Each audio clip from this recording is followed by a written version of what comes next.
참고해 보시고요. 자, 그러면 지금부터는 본격적으로 종목 진단을 들어가 보겠습니다. 자, 첫 번째 종목 전화로 한번 받아볼게요. 네, 전달님 안녕하십니까? 예, 안녕하세요. 네, 반갑습니다. 자, 오늘 어떤 종목 도와드릴까요? 아프리카 TV요. 아프리카 TV요? 예. 네, 매수 가격과 비중 알려주실까요?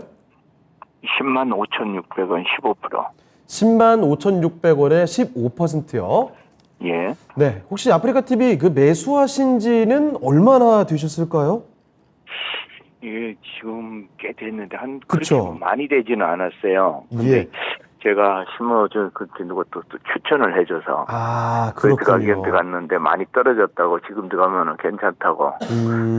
맞아요. 사실 그 말씀해 주신 그대로 차트 지금 화면으로 나오고 있지만 아프리카 TV가 정말 코로나 시국에 올라갔을 때는 무섭게 많이 올라갔습니다. 249,100원까지 쉼없이 올라갔거든요.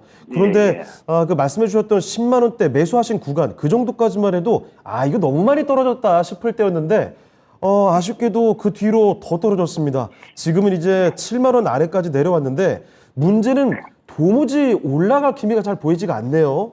네. 예, 걱정 좀 많이 되시죠? 그렇죠. 지금 예. 어떻게 해야 되는지 저도.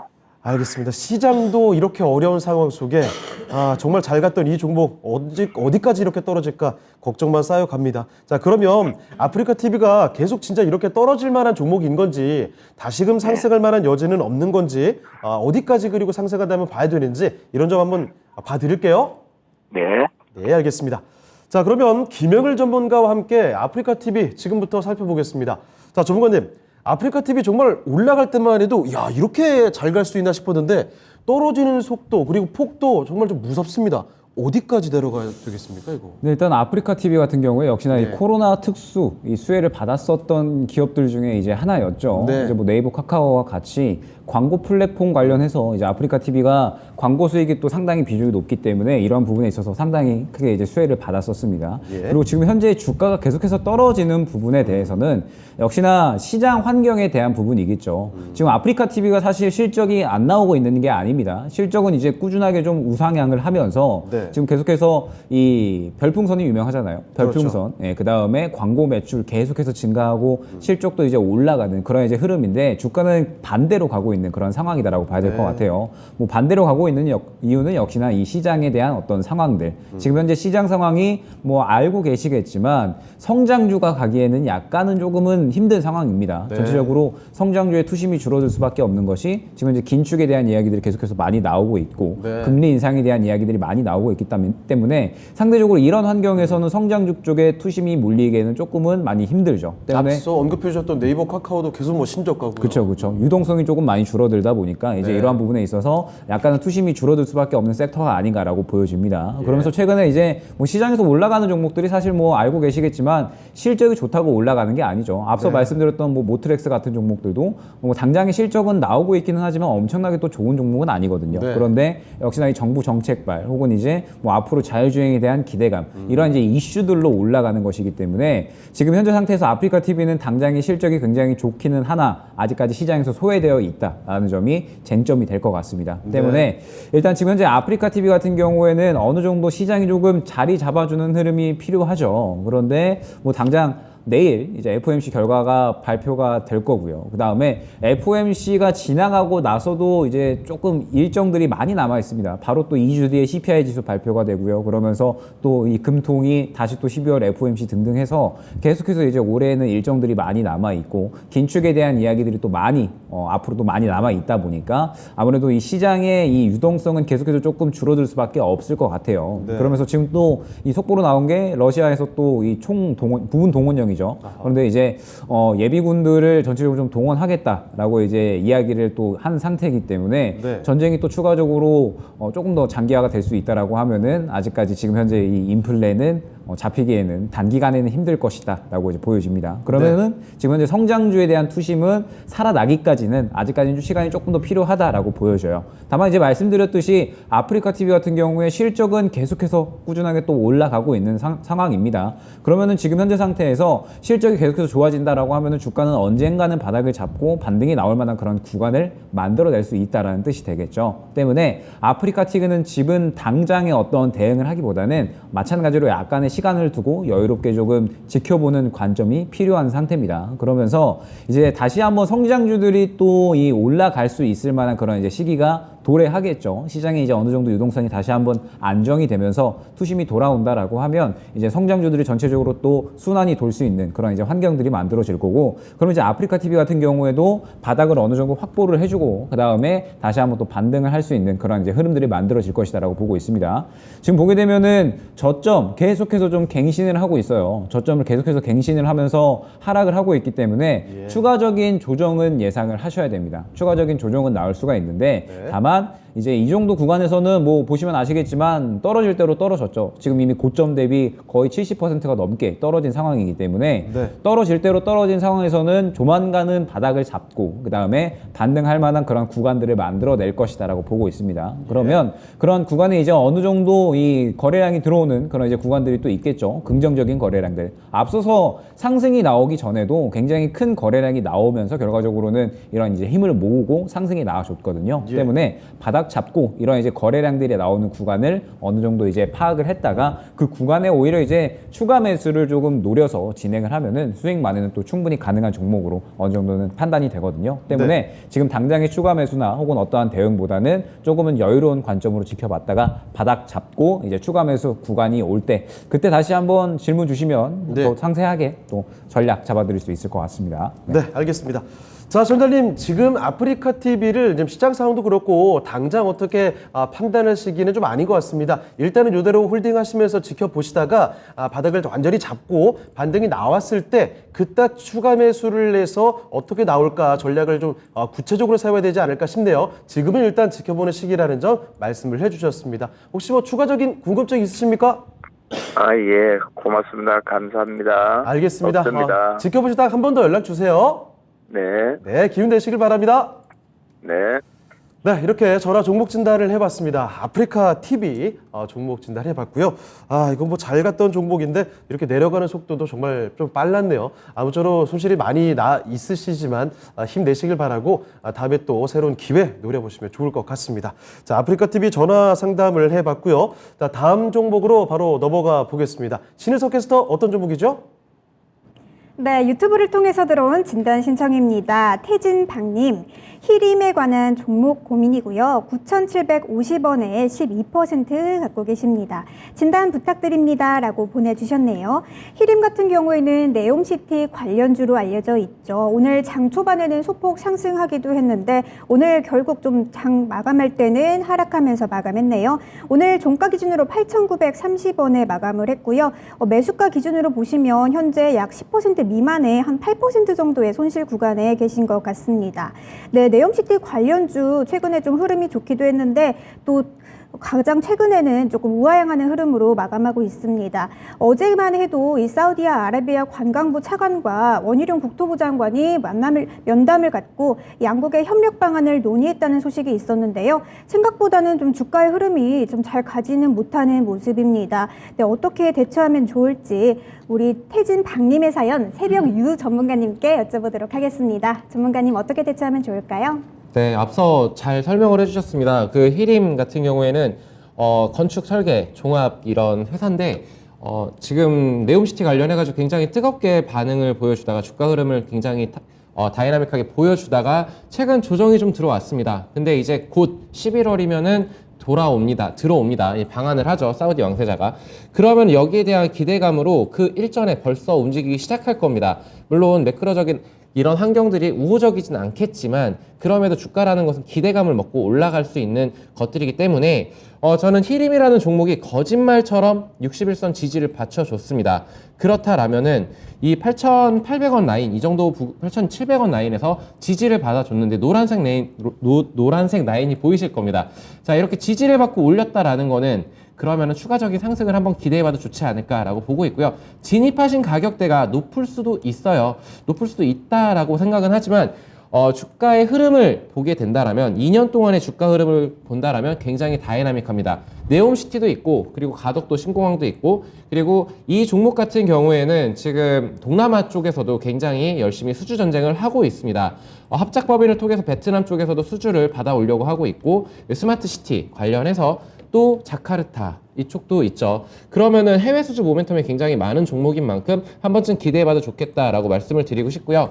가격적인 측면을 좀 보자라고 하면은 9,750원 12% 비중이시기 때문에 저는 8,000원 라인까지 밀릴 수도 있다라고는 보고 있어요. 8,000원까지 온다라면은 저는 추가 매수 의견을 조심스럽게 좀 드리고 싶습니다. 이 정도 부근 되면은 8,000원 부근에서 추가 매수 의견을 좀 드리고 싶고요. 오히려 큰 수익을 챙겨갈 수 있는 종목이지 않을까라고 보고 있습니다. 테마성으로 좀 변동성을 보여줄 수는 있겠지만 저는 네움시티 관련해가지고 재료의 크기가 상당히 크다라고 보고 있고요.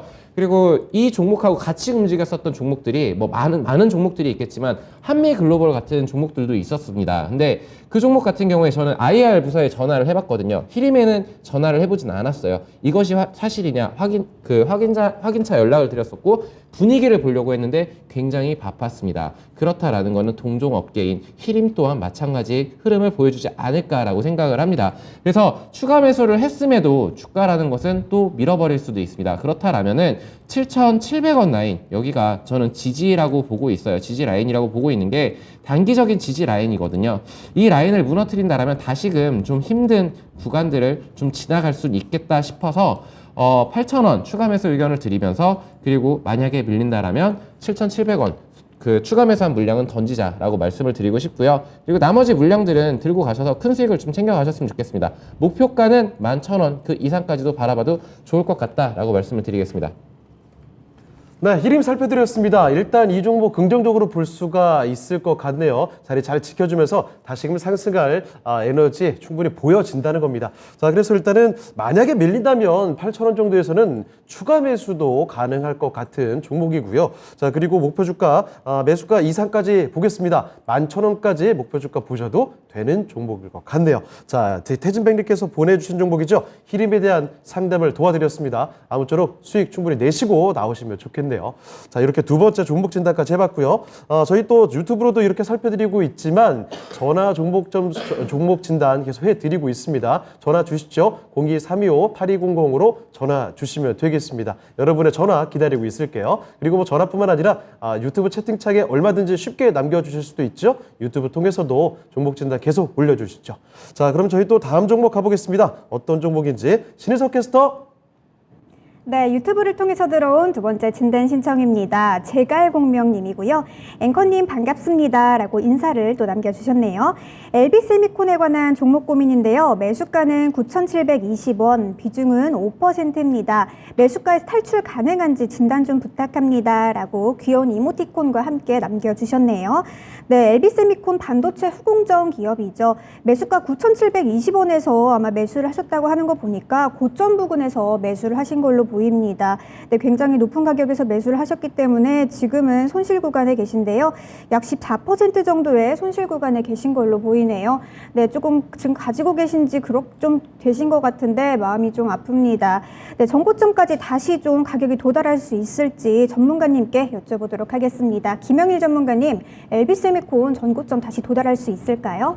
네, 일단 LB세미콘 같은 경우에는 원래 이제 하는 업황 자체는 이제 디스플레이, 그다음에 이제 반도체 쪽인데 최근에 이제 20년대 이제 올라갔었던 구간을 보게 되면 요때 이제 방탄소년단 이제 이슈로 해서 이제 많이 올랐었습니다. 방탄소년단 관련주로 해서 이제 많이 알려졌었던 종목이고, 그러다 보니까는 이 주요한 이 본업 이외에 다른 이슈로 올라가다 보니까 이제 이 어느 정도 올라간 구간에서는 고평가다라는 이제 생각이 약간 이제 들 수가 있겠죠. 투자자들 입장에서. 때문에 지금 현재 상태에서 또 이 디스플레이 반도체 쪽이 또 당장의 업황이 지금 현재 좋지가 않죠. 계속해서 하반기에 이 글로벌 침체, 글로벌 이제 수요 둔화에 대한 어떤 우려감들이 계속해서 더해지고 있다 보니까 결과적으로 이 LB세미콘을 비롯한 전체적인 이 반도체 디스플레이 쪽은 아무래도 이 투심 자체가 많이 조금 줄어들 수밖에 없는 그런 이제 상황인 것 같습니다. 때문에 이제 LB세미콘 같은 경우에도 지금 현재 이 방탄소년단 이슈로 인해서 이제 올라왔었던 구간들을 어느 정도는 차익 실현을 해내는 그런 이제 구간이 아니었나라는 생각이 들어요. 그러면서 이제 어느 정도 다시 한번 자리를 잡아가는 과정이다라고 이제 생각이 되고, 지금 현재 이 본업 다시 이제 돌아가서 본업을 봤을 때 굉장히 또 잘 되고 있습니다. 전체적으로 이제 실적이 우상향하면서 이제 주요 캐시카우 제품이다라고 볼 수 있는 DDI, 이제 디스플레이 색을 구현해주는 그런 이제 제품인데, 굉장히 이 디스플레이 산업이 전체적으로 좀 수요가 둔화되고 그 다음에 시장이 약간은 축소되는 그런 이제 흐름이었는데도 불구하고 굉장히 또 이 제품을 잘 판매를 하면서 또 실적에 대한 어떤 긍정적인 흐름이 나와줬고요. 그 외에 전체적으로 반도체 장비 쪽도 굉장히 좀 매출이 잘 나왔다라고 이제 볼 수가 있었을 것 같습니다. 때문에 뭐 이러한 부분들로 봤을 때 어느 정도 이 업황이 회복이 되기만 한다라고 하면은 그래도 LB세미콘 같은 경우에도 투심이 어느 정도는 회복이 될 수 있지 않을까. 지금 뭐 LB세미콘 외에 전체적인 종목들이 다 마찬가지인 것 같아요. 지금 현재 실적이 당장에 좋은데도 불구하고 빠지는 종목들은 역시나 당장의 이 업황 그리고 이제 시장의 환경에 따라서 이제 아무래도 이 투심이 좀 죽어 있는 그런 상태다 보니까 어느 정도 시장 그리고 이제 업황만 회복이 된다라고 하면 충분히 또 이 주가를 회복할 수 있는 그런 흐름을 가져갈 수 있지 않을까라고 이제 보여집니다. 때문에 이제 LB세미콘 같은 경우에도 같은 관점으로 해서 바닥을 잡아주는지만 잘 지켜보시면 그래도 어느 정도 반등을 꾀할 수 있는 그런 이제 종목이지 않을까라고 이제 판단이 됩니다. 그러면 지금 현재 구간에서는 어느 구간이 가장 주요한 지지 라인이냐라고 했을 때 보게 되면 이제 약 한 7,700원 수준이 될 것 같아요. 일전에 2020년 정도의 상승이 나왔을 때 지금 현재 구간에서 약 한 7,700원 구간에서 본격적으로 상승이 나온 모습을 확인을 할 수가 있습니다. 지금 이 구간에 가장 또 주요하게 거래가 활발하게 됐었던 구간이기 때문에 또 어떻게 보면 가장 또 주요한 지지 라인으로 이제 어느 정도 형성이 되어 있다라고 이제 볼 수가 있을 것 같아요. 때문에 지금 현재 구간에서 일단 7,700원 정도까지는 주요한 지지 라인으로 어느 정도는 확보를 해놓고 지켜보셔야 됩니다. 그러면서 이제 시장 상황이 단기적으로 굉장히 크게 요동칠 수가 있죠. 지금 현재 이 FOMC에서 자이언트 스텝에 대한 부분들, 그 다음에 연준에서 또 굉장히 좀 매파적인 발언을 내뱉을 것으로 어느 정도 예상이 되고 있습니다. 지금 현재 이번 달 CPI가 지수가 발표가 됐을 때 굉장히 또 이 유가나 혹은 이제 천연가스는 조정이 나왔음에도 불구하고 그 외에 다른 전체적인 물가들이 다 올라가는 상황이었기 때문에 물가가 여전히 높다라는 인식이 이제 주요한 그러한 상황이라서 연준 입장에서는 매파적인 발언을 내뱉을 수밖에 없는 그런 상황이에요. 때문에 그러한 것들이 예상이 되는 이상 시장은 한 차례 어느 정도 충격에 대비해야 되는 상황이다라고 한다면 LB세미콘 같은 경우에도 이 주가가 추가적으로 조정이 나올 수 있습니다. 지금 현재 약 한 8,200원 정도에서 최근에 바닥을 찍어주는 그래도 이제 흐름은 나아졌다라고 보고 있는데, 만약에 이 구간 이탈을 한다라고 하면은 7,700원 안내드렸던 지지 라인까지는 추가적으로 조정이 나올 수가 있어요. 때문에 일단 7,700원 지지 받는지를 가장 주요하게 보셔야 될 것 같습니다. 그러면서 이제 7,700원을 지지를 받는다라고 하면 지금 현재 이 디스플레이 쪽과 반도체 쪽은 워낙에 이 주가가 많이 떨어진 상태입니다. 그러면서 뭐 수요 둔화에 대한 부분들 지금 현재 어느 정도 주가는 충분히 반영을 했다라고 보고 있고, 약간의 이 시장이 조금 올라가려는 혹은 이제 업황이 회복이 되려는 그런 이제 분위기만 살짝 보여진다라고 하더라도 주가는 좀 반등이 나올 수 있는 그런 이제 흐름들은 나타날 수 있을 것이다라고 보고 있거든요. 때문에 만약에 LB세미콘이 지지를 잘 보여주면서 반등이 나온다라고 하면은 일단은 이 1차 목표 반등가를 정해 두고 가는 게 좋을 것 같습니다. 1차 목표 반등가는 일단은 9,000원으로 안내를 드릴 수가 있을 것 같아요. 역시나 단기적으로 또 이 9,000원 위에 매물대가 또 단기 매물이 형성이 됐기 때문에 이 구간을 바로 뚫어주지 못하면 또 마찬가지로 이 9,000원이 어느 정도 이 저항 라인으로 작용을 할 수가 있습니다. 때문에 1차 목표 반등가는 9,000원, 그 다음에 2차 목표 반등가는 10,000원으로 일단 안내를 드릴 수가 있을 것 같아요. 일단 지금 현재 상황에서는 역시나 시장 상황이 올라오는지 그 다음에 업황이 좀 회복되는지를 주요하게 보시면서 말씀드렸던 지지 라인을 잘 이제 확보를 해주는지를 봐야 될 것 같고요. LB세미콘 같은 경우는 실적이 그래도 굉장히 좀 좋은 편이니까 9,000원 매물대는 그래도 충분히 소화해 줄 수 있는 그런 이제 흐름은 한 차례 나와주지 않을까라고 보고 있습니다. 그러면은 이제 매수가 부근인 약 한 10,000원 정도까지는 그래도 긍정적인 반등이 나올 수 있다라고 보고 있고, 10,000원 이후로는 굉장히 또 매물대가 두터운 구간이기 때문에 이 구간을 바로 수익을 노리기보다는 그래도 이제 한 차례 만 원 정도 근처 구간에서는 정리하고 그 다음에 다른 종목으로 교체를 했다가 향후에 다시 한번 매수 기회를 노리는 그러한 전략이 유효할 것 같습니다. 그러면서 혹시나 이제 만약에 LB세미콘 같은 경우에 7,700원을 이탈을 하는 그런 이제 흐름이 보인다라고 하면 추가적으로 조정이 6,000원대까지는 나올 수가 있어요. 그러면은 향후에 이 재매수 기회를 노릴 때 비중을 조금 더 크게 해서, 지금 이제 비중이 그렇게 크지는 않으시니까 비중을 조금 더 크게 해서 단가를 많이 낮춰서 수익을 보는 방향으로 그렇게 이제 진행을 하시면, 그래도 실적은 또 워낙에 잘 나오고 있는 상태니까 충분히 수익 만회는 가능한 종목으로 안내드릴 수 있을 것 같습니다. 네. 네, LB세미콘 지난해 초에 있었던 고점 대비 반토막 정도가 나 있습니다. 반도체 업황 문제가 참 크죠. 계속해서 주가가 내려오고 있는 상황인데, 일단은 뭐 업황 문제이지 종목의 큰 문제라기보다는 그런 그 수급도 그렇고 다른 변수들이 좀 있네요. 그래서 일단 좀 지켜보시되 반등 가능합니다. 7,700원 정도 바닥 잡고 올라오게 되면 1차적으로 9,000원 정도, 2차는 10,000원 정도까지 열어볼 수가 있을 것 같아요. 그러니까 매수가 부근까지도 생각해 볼 수 있겠고요. 만약에 7,700원 그 아래로 내려가게 된다면 주가 한 6,000원 부근까지 밀릴 수가 있습니다. 자, 이렇게 많이 좀 떨어졌을 때는 비중을 좀 늘릴 수 있는 기회로 삼아보는 것도 좋을 것 같습니다. 자, 제가 공매인매 LB세미콘 살펴드렸습니다. 참고해 보시고요. 자, 또 다음 종목으로 넘어가 보죠. 이번에는 전화 접수가 들어와 있는데요. 전화 한번 바로 연결을 해보겠습니다. 네, 전자님 안녕하십니까? 네, 안녕하세요. 네, 반갑습니다. 네네. 네, 어떤 종목 때문에 전화 주신 걸까요? 예, 저 우진이고요. 네, 12,300원에 10%입니다. 12,300원에 10%면 혹시 최근에 매수하신 걸까요? 네, 한번 해서 수익 좀 보고 다시 들어갔어요. 알겠습니다. 자, 이 원전 관련된 종목들 뭐 기대감이 상당히 큰데 조금 주춤하는 그 타이밍이 들어왔네요. 다시 그래도 뭐 그린텍소노미 요 얘기 있으면서 주가 상승이 나오긴 하는데 생각만큼 그렇게 강하게 나오지 않습니다. 조금 약간 네. 답답하셨을 것 같아요. 그래서 이제 앞으로는 도대체 어떻게 될 거냐 이런 질문이지 않을까 싶은데 어떤 점이 가장 궁금하십니까? 요새 원전 예. 좋다고 계속 얘기를 해도 맞아요. 전체적으로 원전 지수들이 다 떨어지니까 그렇죠. 예, 저항선도 뚫고 떨어지니까 이게 지금 손절을 해야 되나 아니면 네.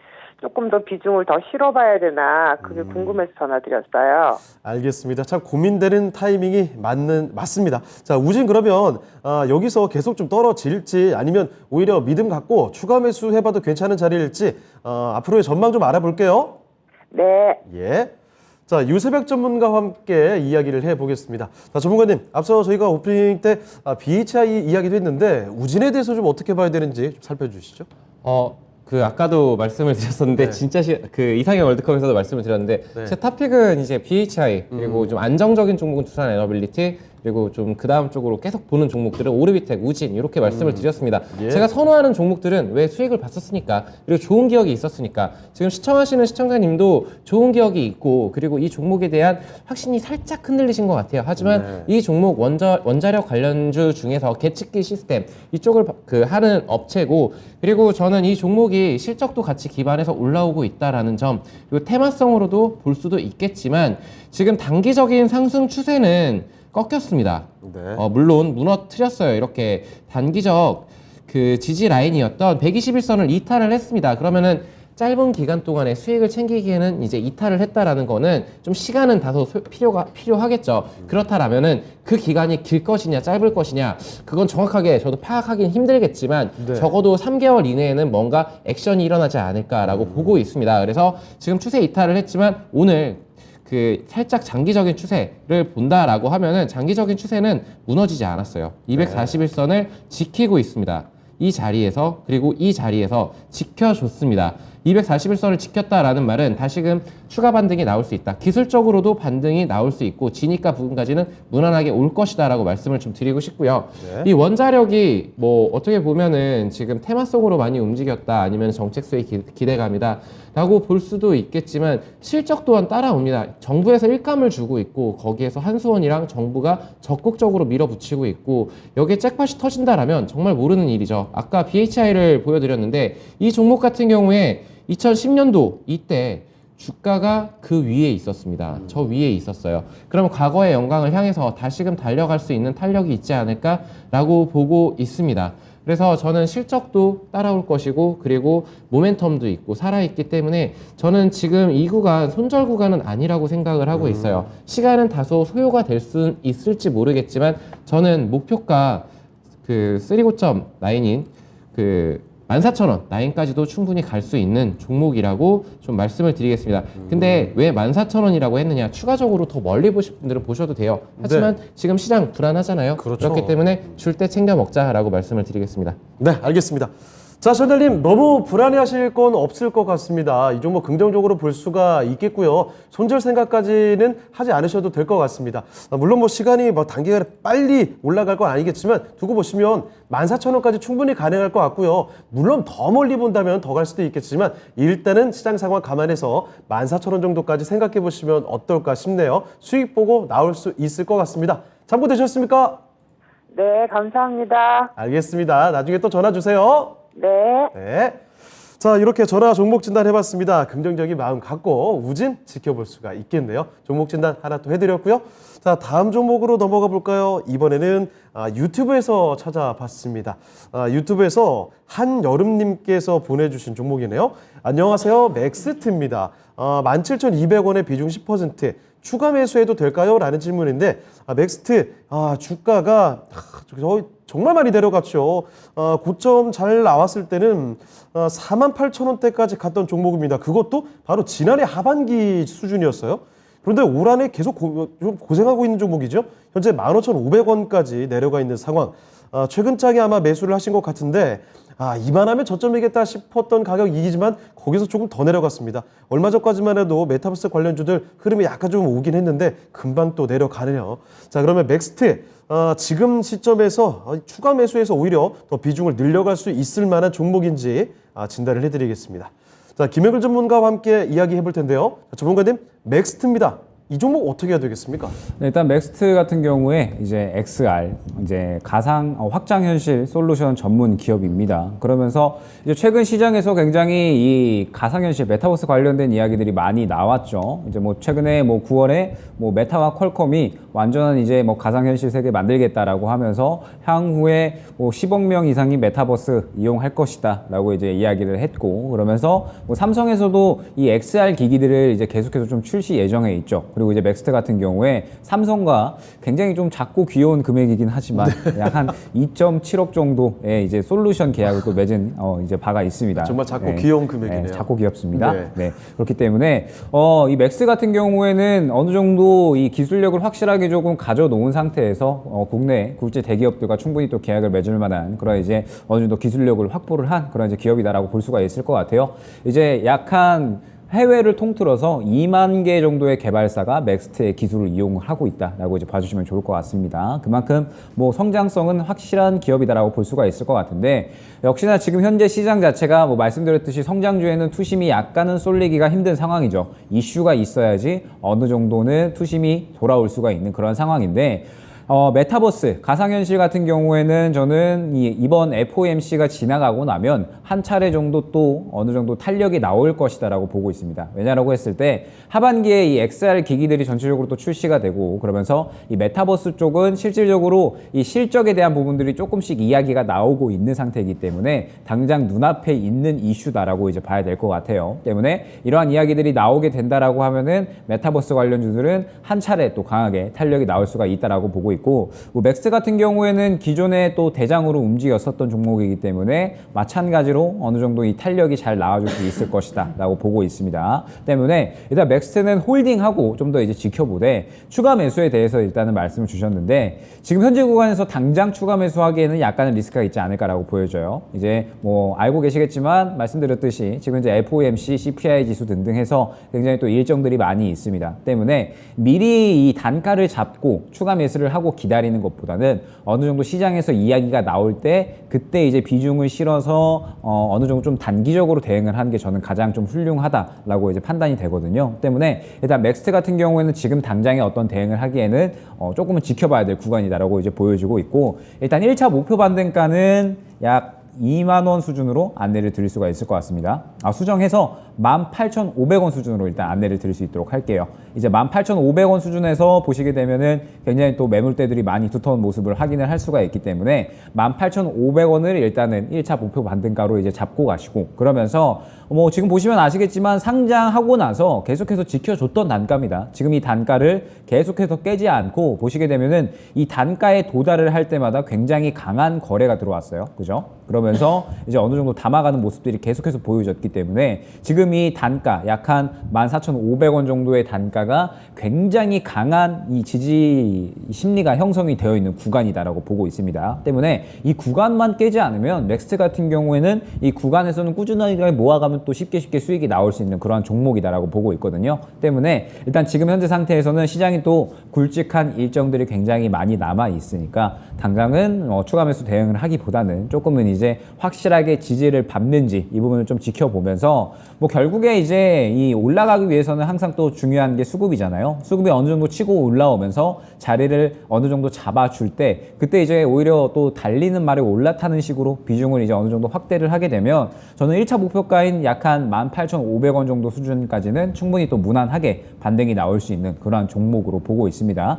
성장 중이는 하지만 당장에 이제 이야기들이 또 많이 나올 수 있는, 이야기거리가 많은 그런 이제 종목이기 때문에 하반기에도 그러한 이야기거리들이 나오면서 충분히 또 탄력이 나올 수 있다라고 보여주고 있어요. 때문에 어느 정도 수급이 들어갈 때 비중을 좀 추가를 해서 18,500원 정도까지 수익을 노리시면은 뭐 무난하게 수익을 챙길 수 있는 종목이 아닌가라고 보여집니다. 네. 네. 자, 넥스트 14,000원, 15,000원 뭐 요 정도 하단에서는 단단하게 받쳐주고 있는 종목이니까 너무 크게 걱정하실 필요는 없을 것 같고요. 다만 지금 고민하고 계시는 추가 매수는 지금 당장의 시점은 아니다. 좀 더 지켜보실 필요는 있을 것 같습니다. 반등이 좀 나오게 되면 그때 추가 매수 고민해 보시고요. 1차적인 목표가 18,500원까지 보시면 되겠네요. 자, 넥스트 이렇게 종목 진단을 해드렸습니다.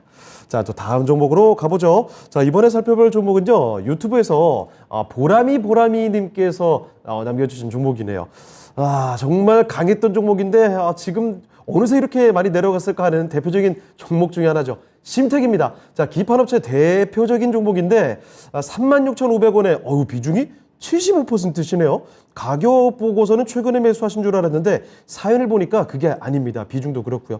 24,000원부터 5만 원까지 꾸준히 매수를 하다 보니 비중 조절이 안 됐네요. 실적을 믿었는데 점점 수급에 고개를 숙이네요. 진단 부탁드립니다. 라고 말씀해 주셨는데 그렇습니다. 말씀 그대로입니다. 심택 강력한 실적을 바탕으로 올 한 해, 올 초만 해도 시장 다 내려갈 때 거의 뭐 홀로 질주를 했던 그런 종목이라고 볼 수가 있겠죠. 기판업체들 다 좋았는데 그중에서도 특히 심택은 대단히 좋았습니다. 자, 그런데 어느새 고점 찍고 나더니 계속 좀 밀리거든요. 실적이 받쳐주고 있는데 계속 내려가니까 벌써 고점 대비 40%가 넘게 빠져 있습니다. 수급에 고개를 숙인다는 이 말씀 굉장히 또 공감이 되는 상황인데, 자, 비중이 많으셔서 더 많이 걱정되실 것 같습니다. 자, 그러면 심택 이대로 죽은 거냐 아니면 다시 달려갈 거냐, 이 질문 지금부터 해결해 보도록 하죠.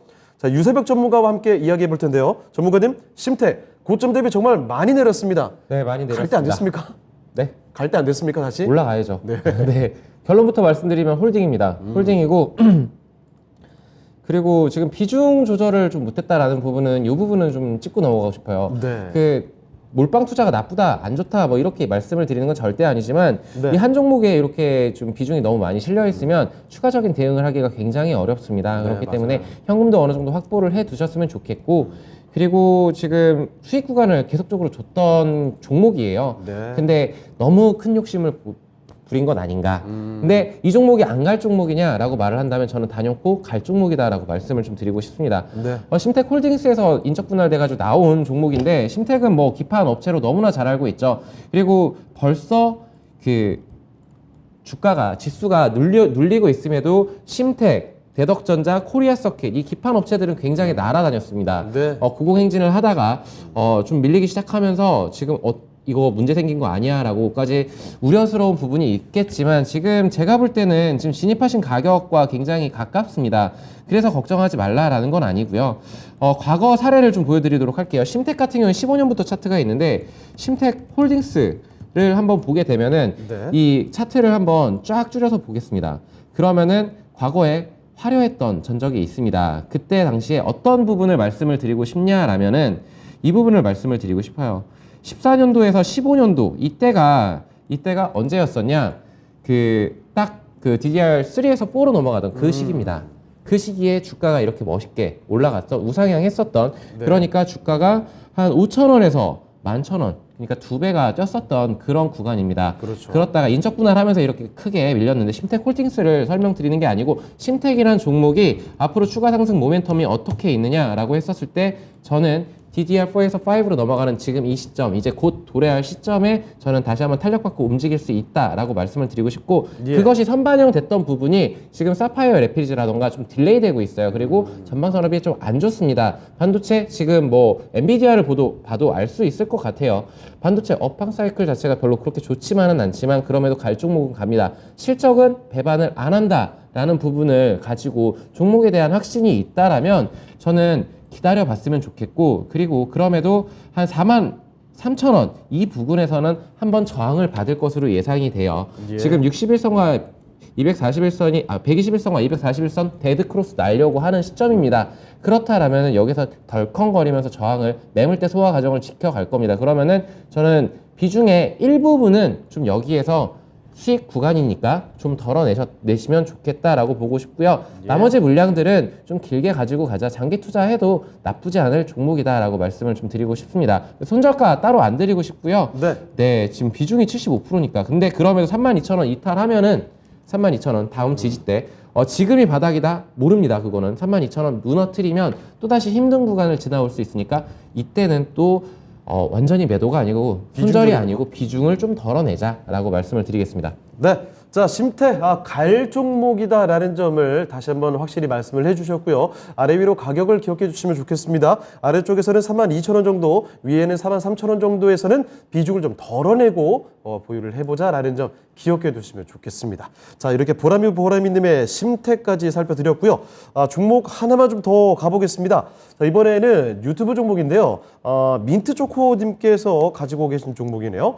대우건설 보겠습니다. 자, 대우건설 매수 가격이 7,000원대네요. 7,048원.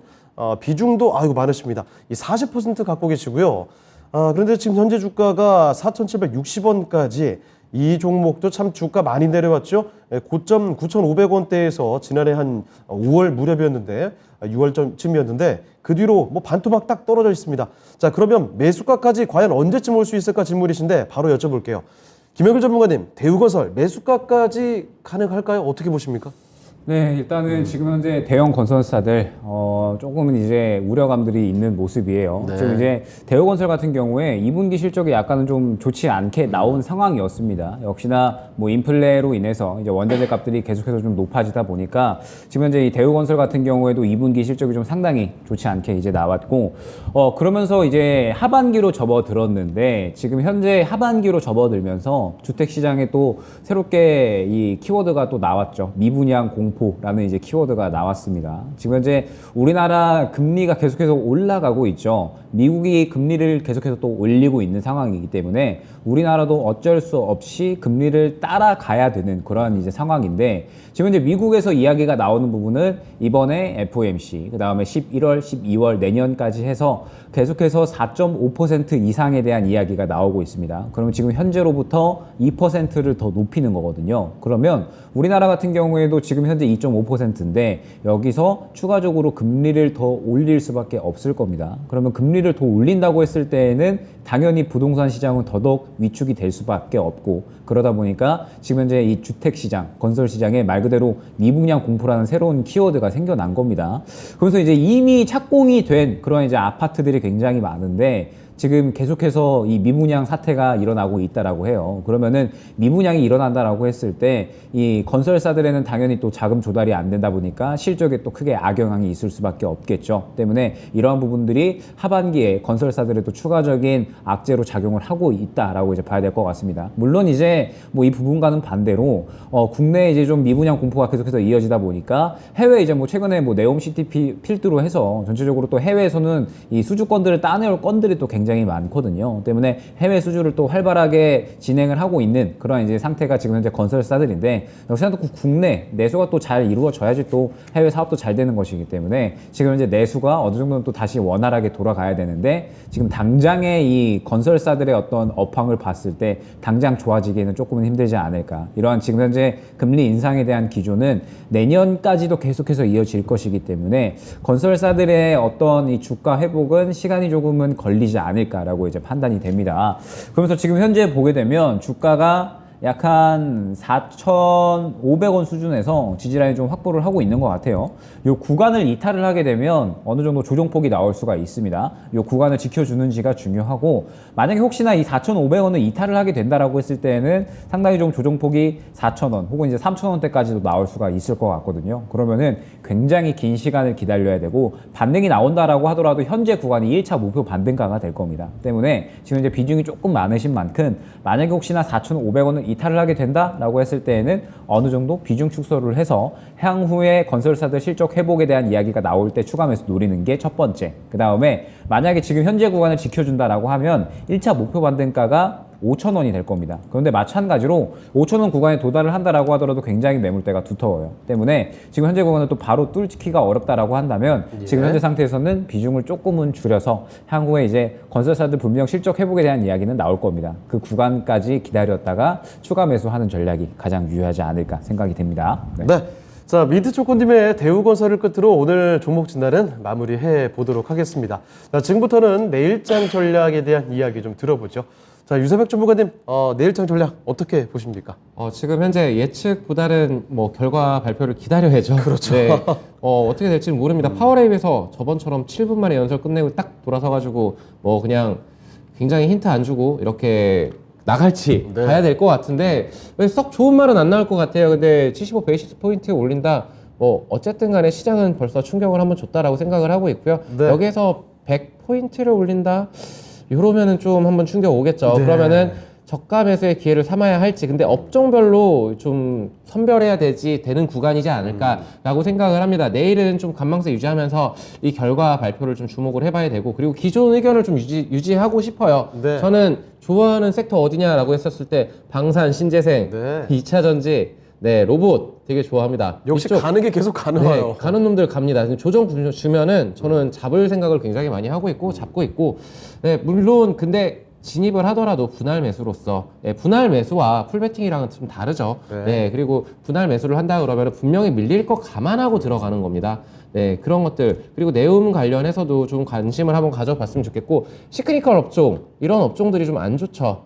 안 좋은데 좀 뭐라 그래야 되지? 지금 앞으로 지금 인플레가 오고 경기 침체 오고 이랬었을 네. 때 고환율 거기에다가 강달러, 킹달러로 간다고 하잖아요. 이랬을 때 뭐 음식료 업종들 계속 먹고 있는데 해외에 그 법인이라던가 아니면은 공장이 있는지 이런 부분들, 그리고 만약에 이제 평가 전이를 할 수 있는 이런 부분들, 이런 것들 한번 잘 체크를 해보자. 거기에서 좀 힌트를 찾아봐야 되지 않을까라고 보고 있습니다.